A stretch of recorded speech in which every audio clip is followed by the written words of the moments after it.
La deuxième partie de ces recommandations, et ça va aller très vite, c'est les traitements anti-inflammatoires de la crise aiguë de goutte. Donc on est toujours chez le goutteux, mais là il est en crise. Les points clés, la crise aiguë doit être traitée en moins de 24 heures si possible. Compte tenu des délais d'accès à un rhumatologue ou à tout médecin spécialiste en province par exemple, où il y a pas mal de goutteux, c'est évidemment un vœu qui peut rester pieux. Le traitement de la baisse d'acide urique doit être maintenu sans interruption. Donc si les patients sont sous hypouricémie, bien évidemment, ils ne doivent surtout pas l'arrêter au moment du traitement de la crise.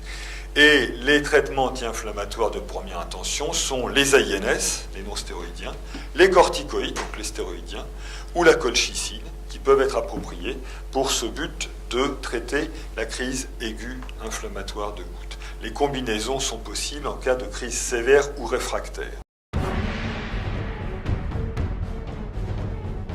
Alors le deuxième traitement, donc s'il fait son régime hyper bien, super, il peut baisser son acide urique, son uricémie de 10 mg.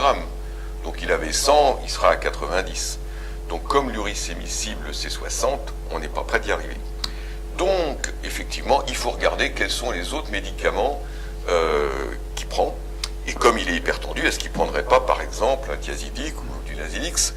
Donc, s'il prend un thiazidique et qu'on l'arrête, on peut espérer baisser de 6,5 mg en moyenne. Si c'est un diurétique de lance, 9,5. Donc, il faudrait arrêter ce diurétique. Alors bien sûr, le rhumatologue, il ne va pas arrêter le diurétique comme ça, il ne faut pas vous inquiéter.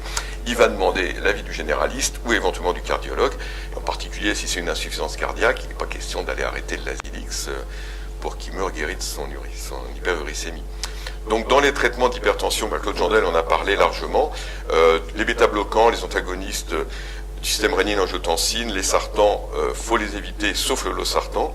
Donc le losartan, le Cosar a une action uricosurique modérée tout de même, et puis les inhibiteurs calciques.